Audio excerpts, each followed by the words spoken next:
Sa Good Vibes, Mambukal Resort ang ginhimo ng wildlife sanctuary. Ini matapos temporaryo nga nagbiya ang mga bats o kun kabug sa sininga bat sanctuary. Samtang may pila naman ka mga pagbago nga ginpatuman sa liwat nga pagbukas sini sa publiko.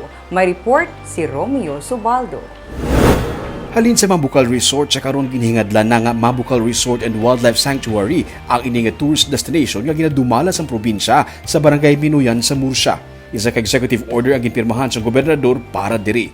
Gigakibot sa manager sa Mambukal kag Provincial Tourism Officer sa Negros Occidental nga si Cheryl Decena nga hinali na lang nga nadula ang mga bats o kon mga kabug nga nagatinir diri. Amukon nga ilagin tun-an kag gidesisyonan nga himuon ang resort bilang wildlife sanctuary para maproteksyonan ang mga bats pati na ang mga pispis nga naga-istar diri.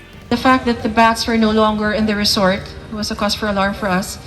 And we started to get the advice from the Philbiodiversity Foundation, headed by Dr. Lisa Paguntalan.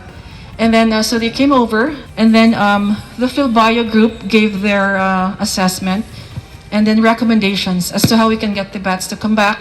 Sumugod sa nagligad nga bulan, amat-amat nga nagbalik ang mga bats sa Mambukal nga kilala bilang Bat Sanctuary sa Pilipinas.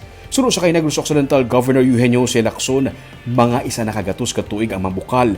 Ini ang kalantuan sa pamilya humalin pa sa 1970s.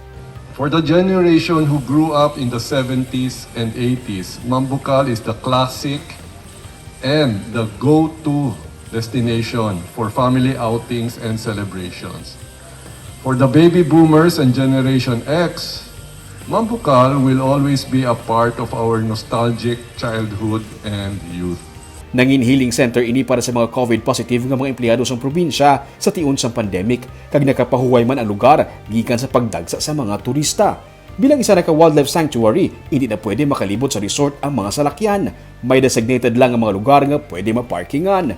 December 7 sila magasugod sa pagbaton sa mga turista pero dapat nakapabook na nga daan in advance sa ilang opisina. Wala nagabaton sa walk-ins kay 50 lang katawo sa kada adlaw ang batunon. Sa subong kay wala pa sang kalan-an sa sulod, pwede makadala sang outside food. Mga fully vaccinated individuals lang ang batunon. Wala pa sang overnight, ginapreparar pa ang tanan ng mga facility antes ipagamit sa publiko ang mga villas. Para sa gobernador, ang pagbukas sa Mambukal patimaan sang amat-amat nga pagbangon sang turismo sang probinsya. We all know that Mambukal is like the symbol of our tourism. So by having this soft opening, we're saying that we're also opening up our tourism again here in Negros Occidental. Travel, respect, and enjoy. Ini ang pahanumdum sa Provincial Tourism Officer sa publiko. Magbiyahe, respetuhon ang mga nagapuyo sa mga lugar nga ginakatuan kasubong sang kasapatan kag kakahuyan, kag mag-enjoy nga wala sang may ginahalitan.